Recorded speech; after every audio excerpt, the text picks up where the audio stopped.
Now, I want to talk about the Dodge Viper.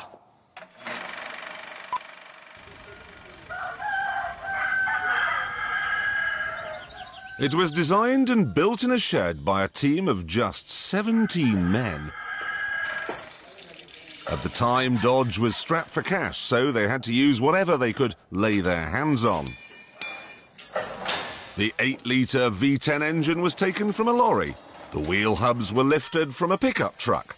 The body was made from old canoes and the chassis from 19th century railway sleepers. The end result, however, was astonishing. It had no boot, no roof, no windows, and it handled like it was drunk. But so many people, me included, loved the raw simplicity that Dodge has just made a new version. Here is the result. Of course, this being a product of 21st century America, the health and safety people have stuck their noses in. We have got warning notices here and here which say that death or serious injury can occur. Children under 12 can be killed. The back seat is the safest place for children. Right. This one here tells me that the exhaust pipe can get hot. This is a good one. The vehicle may include mercury-added devices, including rear seat video display. They are fairly determined it's got back seats, but this, I think, is the problem with health and safety bods. They live in a parallel universe. This, though, is my favourite. The top support behind the seats, that's this, is not a roll bar. This is an open vehicle. Drive carefully. No.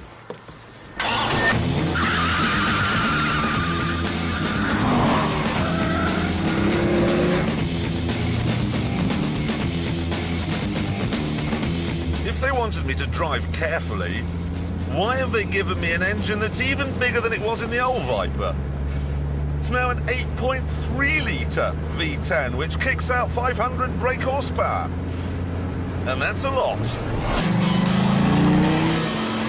That, in fact, is 100 more than you got in the old car, and that means serious performance.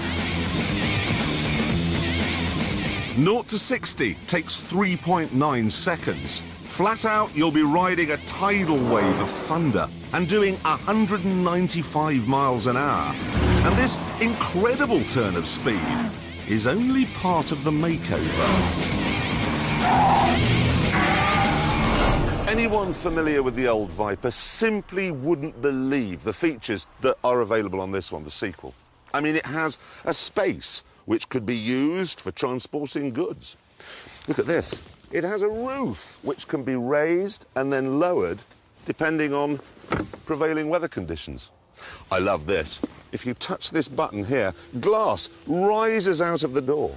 And I love this. The pedals can be adjusted using electricity. This car is so sophisticated, it could write its own name.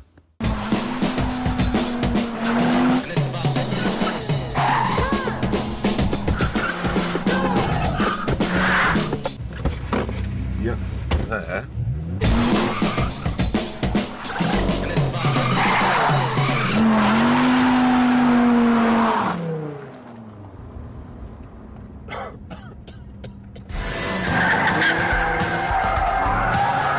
It is very impressive, this writing business. But if it was really clever, it would know it's not called the Viper anymore. It's actually called the SRT-10. So don't worry, it may look like Lord Greystoke, but underneath the new suit, it's still Tarzan.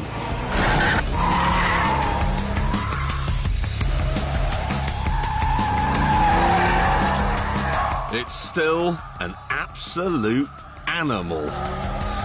Just handle in the most extraordinary way. You get miles and miles of grip. And then, when you reach the limits of adhesion, it kills you.